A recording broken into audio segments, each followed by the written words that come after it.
Hi guys, and welcome to Study Unit 5. This unit is a continuation of the previous unit. We're still dealing with the consensus requirement for a valid contract. Since we're still dealing with consensus, we're going to look at factors that influence consensus. We're going to look at valid, void, and voidable contracts, specifically void contracts and voidable contracts. And then we're going to look at the factors that influence consensus, which are misrepresentation, duress, and undue influence. So let's go back to what is a valid contract. With a valid contract, all 7 requirements are there. Let's recap again what the 7 requirements are. We need intention, we need consensus or agreement, which is the current unit we're busy with. We need contractual capacity, we need formalities. It must be lawfully possible and physically possible to conclude the contract. It must be lawful and it must be certain in terms of what you're supposed to do. We're currently busy with consensus. That is a valid contract, all the requirements are there. Voidable contract is what we're going to zoom into in this unit, where all 7 requirements are there, but there's a problem in terms of how you got one or more of them. And the one that we're going to focus on here is specifically consensus. We're going to look at factors like misrepresentation, duress, and undue influence.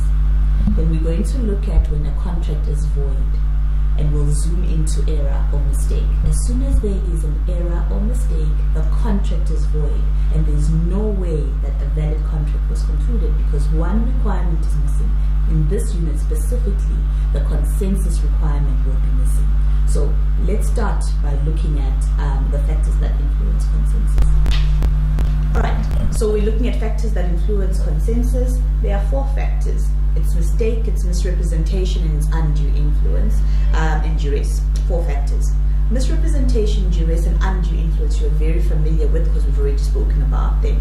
Mistake is something, when there's an error or a mistake, the contract is void. Remember, error makes a contract void, meaning one of the requirements of the 7 contract is missing. The one that's missing is consensus. If there's an error, the parties have misunderstood each other, therefore the contract is void. With duress, with misrepresentation and undue influence, the contract is voidable. Just to recap, what is misrepresentation? When a false statement is made by one of the contracting parties to get the other one to enter into the contract. Duress is where you force or you intimidate the other party to the contract, and undue influence is where you influence the other person so much that it prevents them from making their own decision, and they get into a contract that does not benefit them. Right, so now we're going to look at these problems in particular. In particular, we'll be looking at mistakes. Contracts are void due to lack of agreement. Here we are talking about mistake or error. So another word for mistake is error, where the parties misunderstand each other. There's a misunderstanding between one or both of the parties to the contract.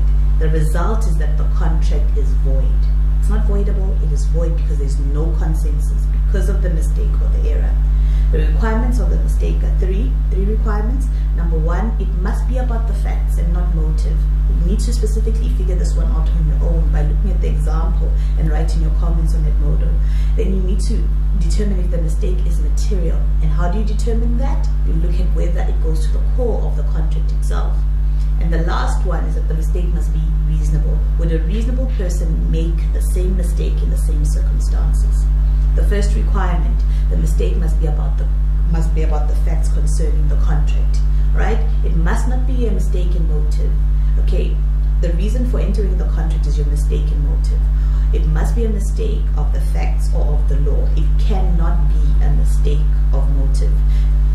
To clarify this, please go to page 52 to 53 in the textbook. And once you have read the example, please go and place your comments on Edmodo. A mistake relating to the attributes is at most a mistake in motive. What are attributes of a thing? For example, it's your iPhone. Can it download apps like Edmodo? Can it record? Those are the mistakes in motives. Those do not make a contract void. Ignorance of the law is also not an excuse. This is very important here. What does it mean? If you get into a contract not knowing that it is unlawful, it will tie in with the lawful requirement later. It's still a mistake and the contract is void. An example is if you decide to go and purchase alcohol on a Sunday, where the bylaws or the legislation in KZN says on a Sunday, after a certain period of time, you cannot buy alcohol. That contract that you entered into to buy the alcohol, even if you didn't know, is still a mistake and the contract is void because there's no consensus. Only factual material material mistakes make a contract void. So let's look at that component. Mistake must be material. What do I mean by material? It says there, mistake must have influenced the mistaken party's decision to enter into the contract. In other words, if he had known the truth, he would have not entered into the contract. So it really must go to the mental status of the person that is entering into the contract. In other words, if he was buying a broken phone and he knew it was broken, he wouldn't have not gone into the contract. It must be material. It must go to the core of the item. So for example, I want to buy a new plasma TV, and it must be an LED TV that actually functions. So I go to the shop, I don't know that the TV is broken. If I knew the TV was broken, I would have not purchased it. That's what I mean by that, by the mistake must be material. Again, go to the textbook, look for examples, and again discuss the examples on Edmodo. This time you need to do the learning and you need to understand these concepts, and I will clarify wherever you go wrong. The last one, and this one is also very important, the mistake must be reasonable. What is a reasonable mistake? The Latin, it's a justus error.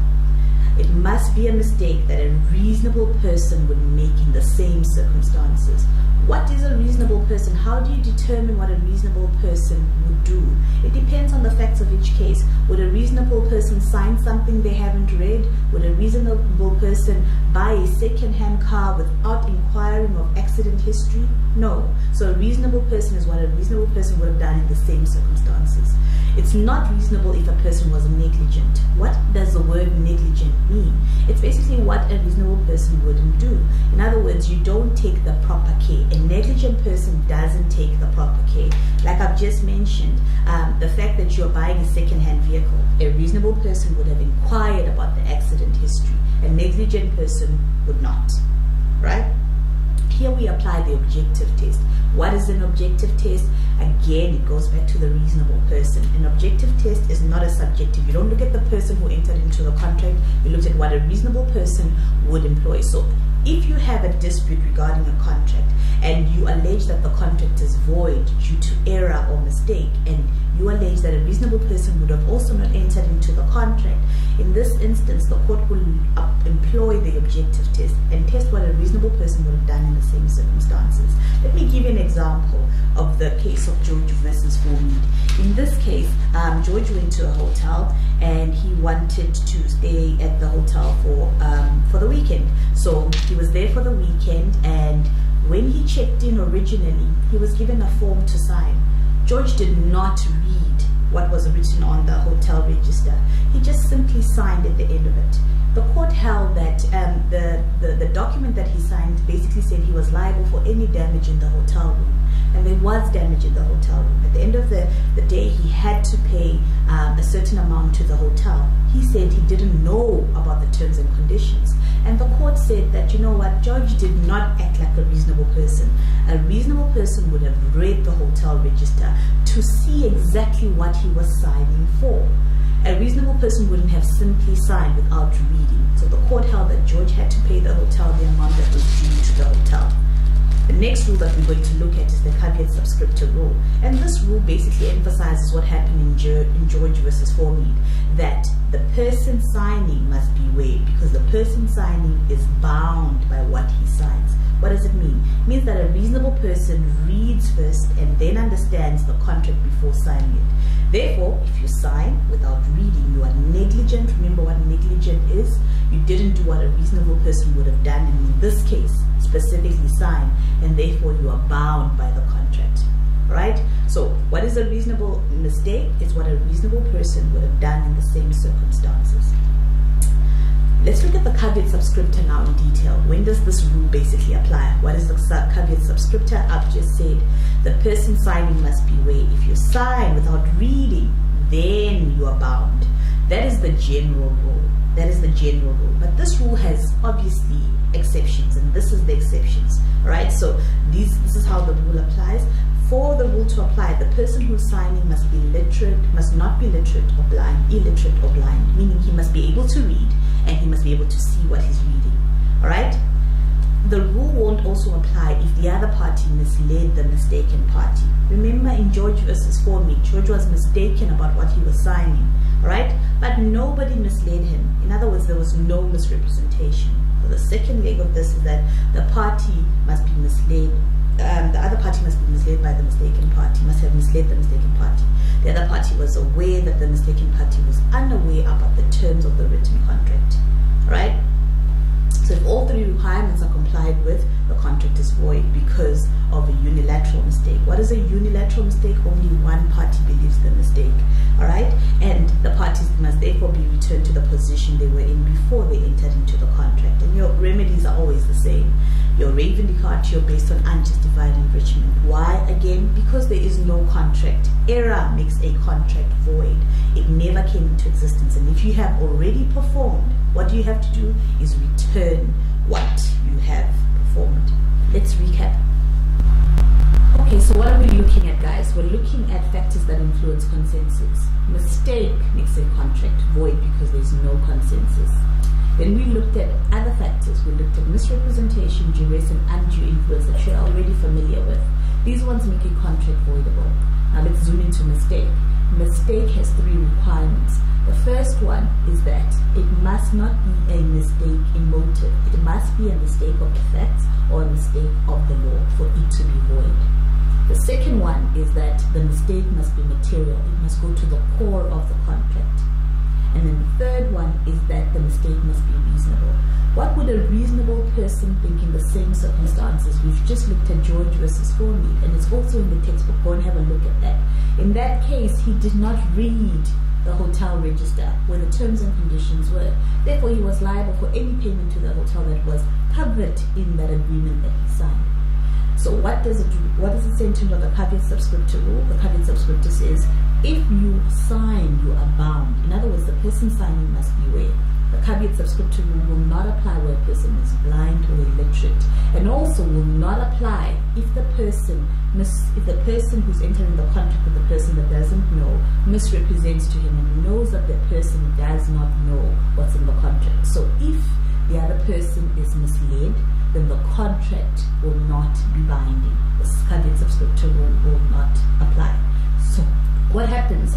Whether the person is under the mistake or not, and the caveat subscriptor rule applies, the contract is valid and enforceable because the law punishes a person that does not read the terms and conditions of a contract. Now we're going to look at the three different types of mistakes. We're going to look at unilateral mistakes where only one of the contracting parties are mistaken, and then we're going to look at common and mutual mistakes where both of the contracting parties are under mistake. If either of these mistakes are made, parties must be returned to the position they were in beforehand by using again the reivindicatio and unjustified enrichment. There are three types of mistakes, as we've already said. Let's look at the difference, and please do not get confused between a mutual mistake and a common mistake. Alright, let's do the first one. It's the easiest one. Unilateral mistake. Here, one of the parties misunderstands the terms of the contract while the other party is aware of the true facts. So, I'm selling you a bike for 50 Rand. I have two bikes. I'm selling you a bike for 50 Rand, and you want to buy one of the two bikes.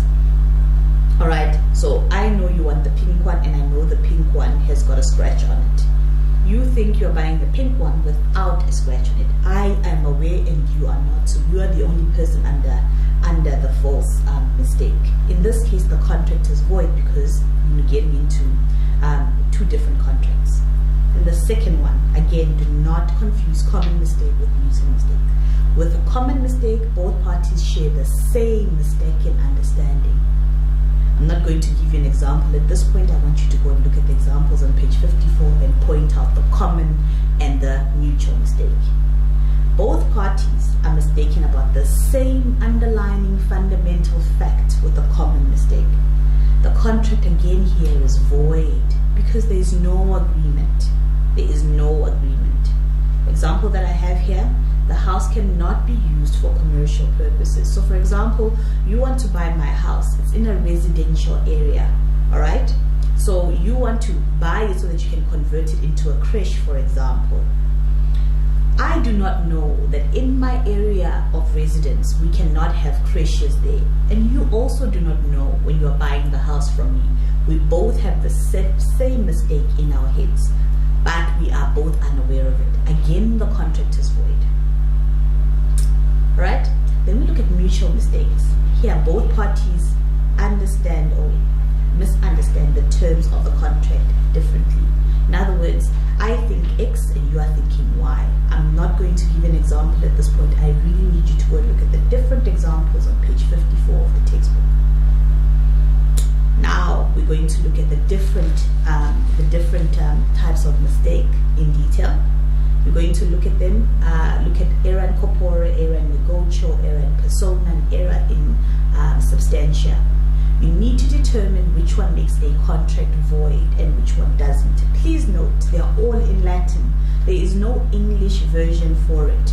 The spelling needs to be according to what it says, and that's how you will put it in a test or an exam. So the first one is error in corpore.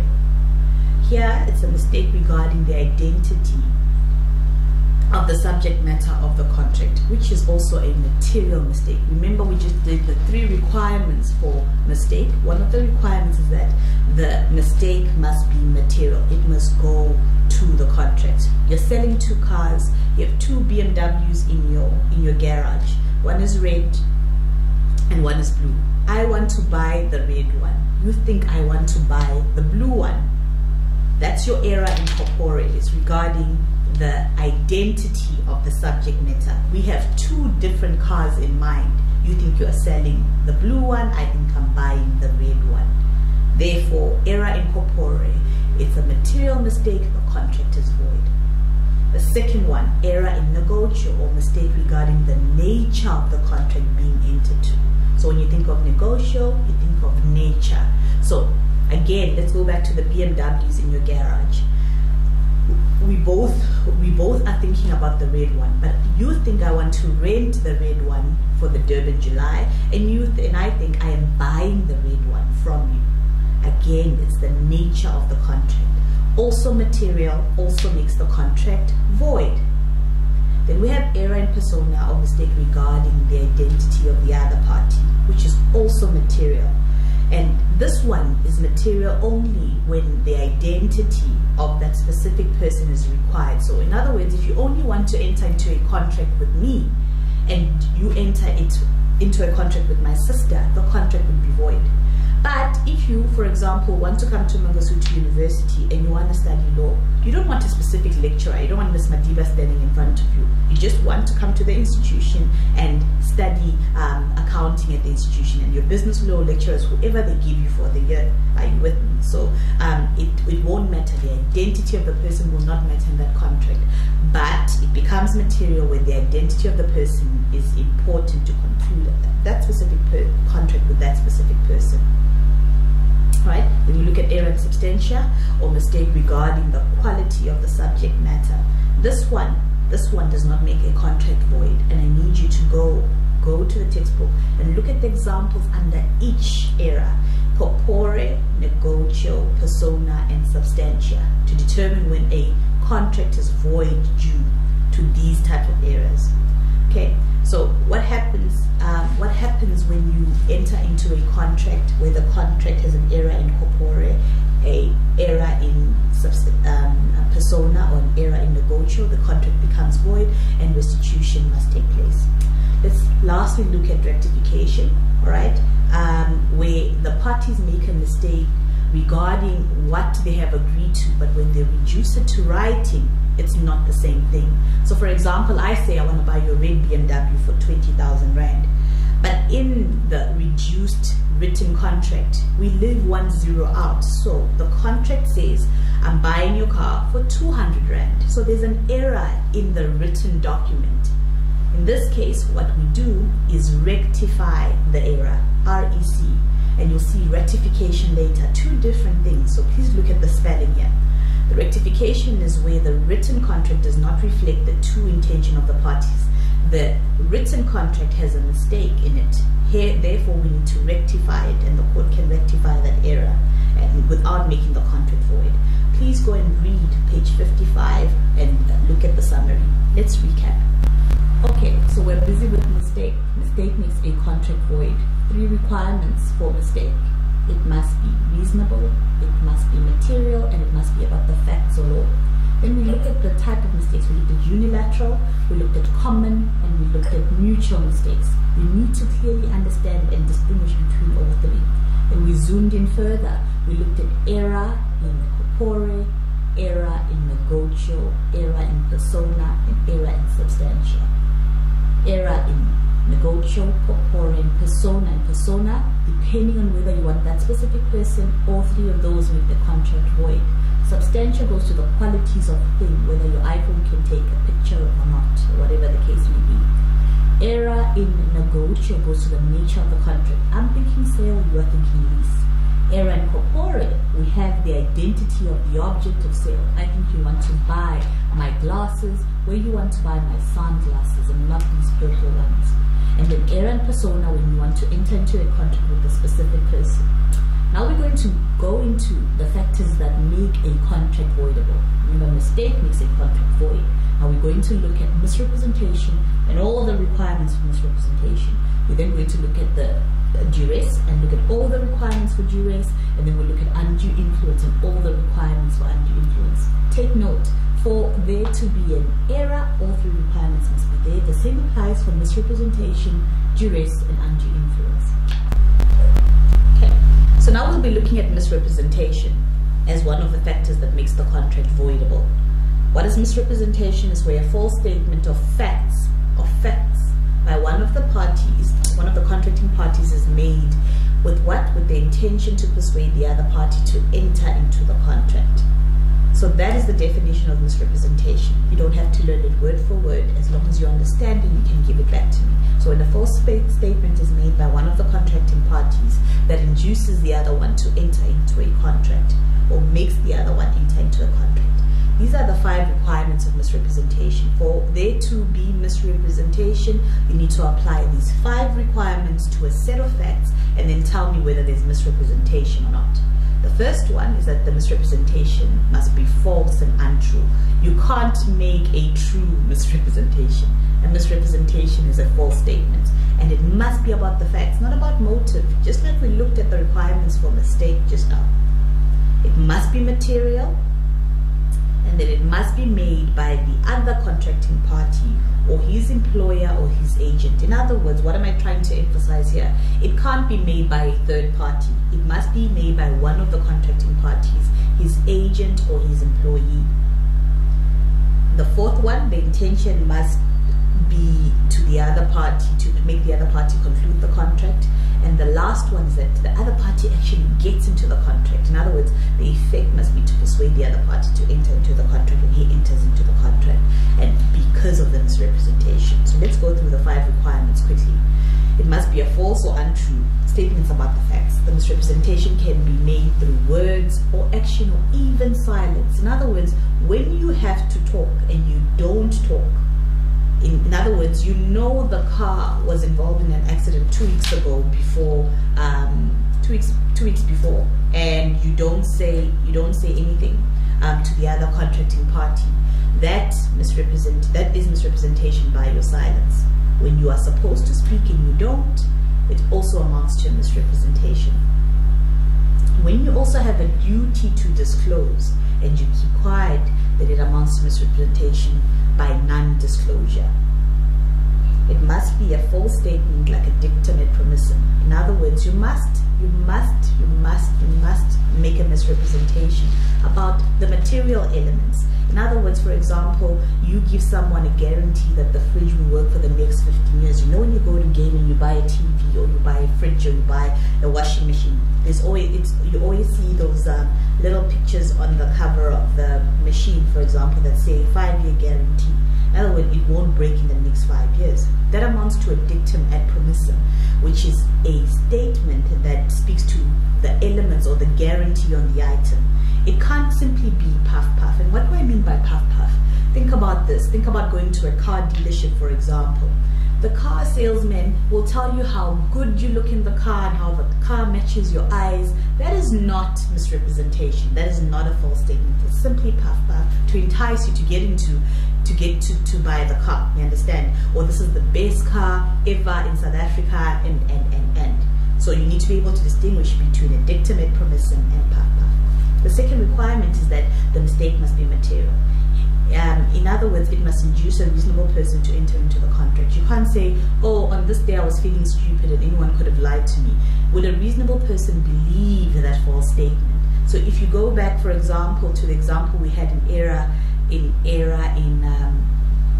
corpore negotio, where we said we buy the house, but we don't know that you can use it for commercial purposes. Okay? It must be made by one of the contracting parties, his employee or his agent. Emphasis, if the misrepresentation is made by a third party, it will not affect the contract. So if Tom tells you that, you know what, buying food from shop number 5 is the best food on campus, Amagwinya Okona are the best bringers on campus, the person that made you that misrepresentation is not the owner of shop number 5, it's a third party. And if the Amagwinya are not the best on campus at the end of the day, it doesn't affect the contract because you got that information from a third party. Alright? You can sue the third party after in terms of the law of dealing, because what? They caused you damage. And what was the damage in this scenario? You would have not, for example, bought Amagwinya from shop number 5 if you knew they were not the best on campus. But it's not based on contract. It's not based on unjustified enrichment, but it's based on delict. But remember, the third requirement, the misrepresentation must come from the contracting party, his employee or his agent. The fourth requirement, the intention must be made in order to induce the other party to enter into the contract. Misrepresentation was to persuade the other party to enter into the contract. So in other words, the reason for the misrepresentation is to get the other person to enter into the contract. And the effect must be that. In other words, the party must actually get into the contract. You can't rely on misrepresentation if there's no contract. So your intention, requirement number 4, must be to get the person to enter into the contract. And then number 5 is that the person is persuaded to enter into the contract. The innocent party must show that he would have not entered into the contract if there was no misrepresentation. The result of misrepresentation, like you already know, is that the contract is voidable. The innocent party can either rescind or abide by the contract. It can enforce or set it aside, which is the other term. This choice obviously should be made within a reasonable time. You can't then cancel the contract 5 years later and rely on the misrepresentation. Right? There's 3 different types of misrepresentation. There's innocent misrepresentation, there's fraudulent misrepresentation, and there's negligent misrepresentation. Innocent meaning the party that lied did not know. The commercial property example, it's still a misrepresentation, because I think you can set up a creche in my house when I sell it to you. I don't know, alright, but it's still misrepresentation, it still makes the contract voidable. Fraudulent, you outright lie. Do not tell the truth and you know the truth. Negligent, remember the reasonable person test that we did. A reasonable person would have checked. If a reasonable person would have checked, then it's negligent misrepresentation. Innocent, the contract is voidable. The innocent party can enforce or set aside the contract, rescind or abide. When the person making the untrue statement believes it to be true, and a reasonable person would also have done the same, then it's innocent misrepresentation. Here you cannot claim damages because it was innocent misrepresentation. But remember, the contract is still voidable. Negligent misrepresentation, the contract is also voidable. The innocent party can enforce or set aside the contract, not taking, here you're not taking the necessary care. In other words, a reasonable person would have taken more care, would have asked more questions, or would have found out the true state of affairs. Here, the innocent party, because you were negligent, can rescind the contract and claim damages, or can stay in the contract and also claim damages. What do you ask yourself? You ask yourself, what is the difference between negligent and fraudulent misrepresentation? How will you know if the misrepresentation is negligent? How will you know if the misrepresentation is fraudulent? It's simple. With fraudulent misrepresentation, you are lying and you know you're lying. with negligent misrepresentation, you did not take the proper care and you should have taken the proper care. So let's do fraudulent misrepresentation. Here the contract again is voidable. Innocent party can rescind or abide when a person makes an intentional, deliberate, untrue statement, or he's not caring if the statement is true or false. The false statement is made with what? With the intention to persuade the other party to enter into the contract. Here again, the innocent party can claim damages. So misrepresentation, to recap, 3 different types: innocent, fraudulent, and negligent. There are 5 requirements to misrepresentation. You need to know all 5 and apply them to a set of facts to determine whether misrepresentation is present. So consequences of misrepresentation: the innocent party can rescind or abide by the contract. You can recover damage, but you need to prove the 5 requirements as I've just stated. How much damages can you claim? Look at the facts of each case. How much loss have you incurred because of the misrepresentation? The innocent party has a right to be put in the financial position she would have been in if the misrepresentation had not happened. The amount of damages claimable depends on whether the contract is voidable and whether the innocent party decides to rescind or abide.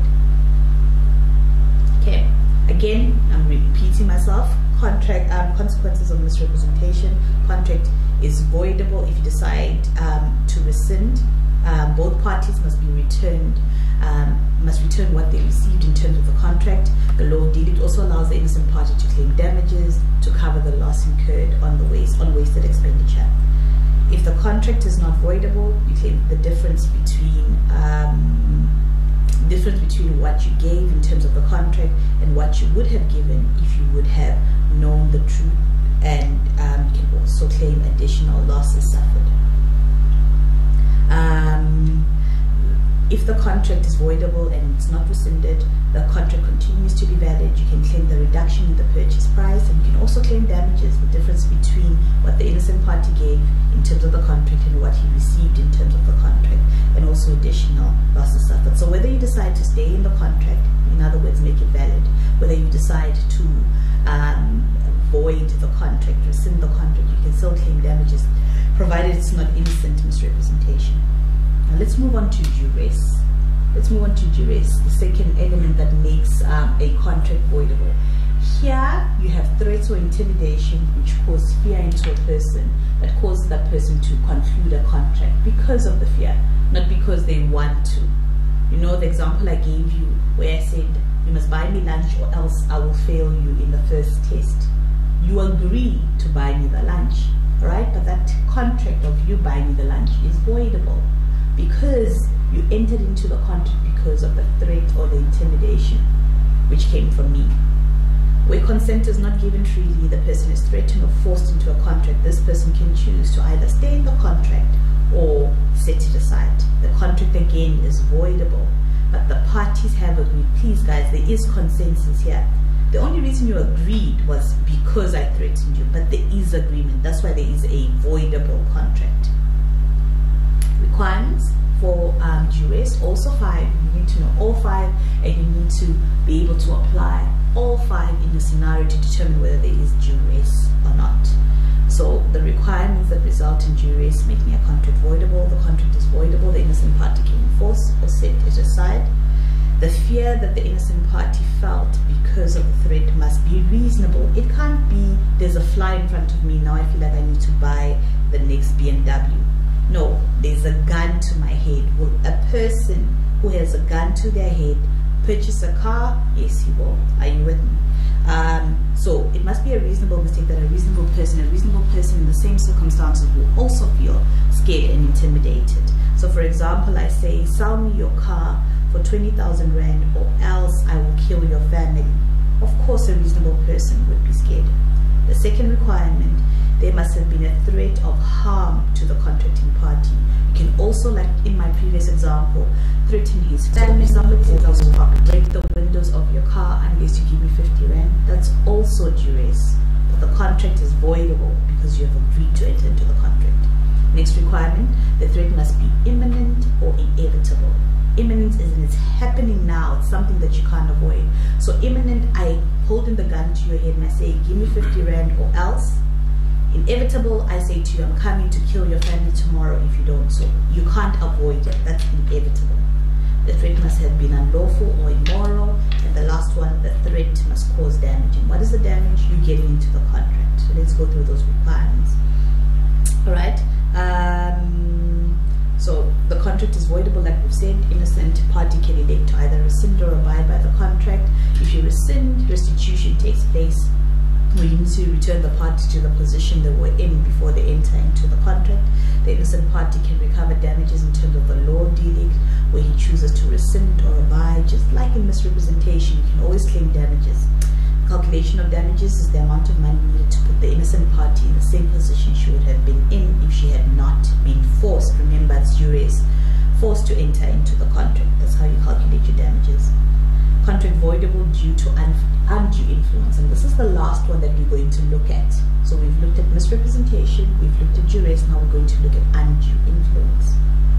Okay, when one party has such an influence over the other contracting party that the second person is not able to think for themselves, and under this influence enters into a contract she would have normally not entered into. What's the example here? For example, I'm giving you of my mother in hospital. She's got 7 kids. My mother is dying. And in her will, she says, everything goes to all my children equally. I visit my mother at the hospital and I tell my mom, Mom, I'm the only person that cares about you. When the doctors come in, she says, I don't understand, speak to my daughter, she'll explain to me. In other words, she trusts me and she does things that I ask her to do. I didn't tell my mother to change her will and only make me the beneficiary. All right? And she changes her will because I have so much influence over her that she decides to bequeath all her property to me and not my siblings because of the influence I have over her. So let's read it again. It says, when one party has such an influence over the other contracting party that the second person is not able to think for themselves rather, and under this influence enters into a contract she would have normally not entered into. Therefore, consent is given. So in other words, my mother agrees with me, all right? But the contract is voidable. So same scenario. I say to my mom, Mom, please buy me the next X5 BMW. And she agrees, but this is detrimental because she doesn't have money for her medical expenses, for example. But she does it because of the influence I have over her. Requirements, again, you need to be able to know all the requirements and apply them for each of these. The first one contracting party has influence over the other contracting party. In other words, there must be a stronger and a weaker party. The stronger one is me, the weaker one is my mother. So, and I must have influence over her. The second requirement, the influence must have weakened the weaker party, the weaker contracting party's power to resistance, to the point that she would do exactly what the stronger party wants it to do. Requirement number 1, there must be a strong and a weaker party. Number 2, the weaker party is so weak that he will do anything the stronger person wants him to do. The third requirement, the stronger party must have used this influence. In other words, I must use it in an unscrupulous manner. In other words, in a corrupt manner. I know that I have influence over my mother and I know that I wanted to benefit me, and that's the unscrupulous or corrupt manner. And the fourth requirement, the influence of one party over the other must have caused the weaker party to get into the contract. So number 1, we need to have a strong and a weaker party. The weaker party is so influenced, the stronger party must use this influence, and then the result of all of that should lead to the conclusion of the contract. The consequences of undue influence: contract again is voidable. The innocent or weaker party can decide to stay in the contract or rescind the contract. If you decide to rescind, restitution happens. You're put into the position that you were in before you entered into the contract. The innocent party can also recover damages in terms of the law of delict, not unjustified enrichment, in terms of the law of delict, whether she chooses to rescind or abide. And again, the calculation of damages is the amount of money needed to put the innocent party in the same position she would have been if she had not been forced to enter into a contract. Let's recap. Okay guys, so as you've noticed, there's part of the work is very technical and very difficult to understand. So what you would need to do is obviously rewatch the video a couple of times and specifically use the platform. Go to Edmodo and discuss these principles that are involved here. Let's just recap a little bit. When we looked at the 4 factors that influence consensus, the first one, error. Error makes the contract void. There is no contract at all, and if you've performed, restitution in integram happens. Error, 3 types of error. There's unilateral, there's mutual, and there's common. Error, then we looked at error negotia, substantia, persona, and corpore. Then we looked at the other factors that make the contract voidable. We looked at misrepresentation. It has its own requirements, and you need to apply each requirement to the set of facts.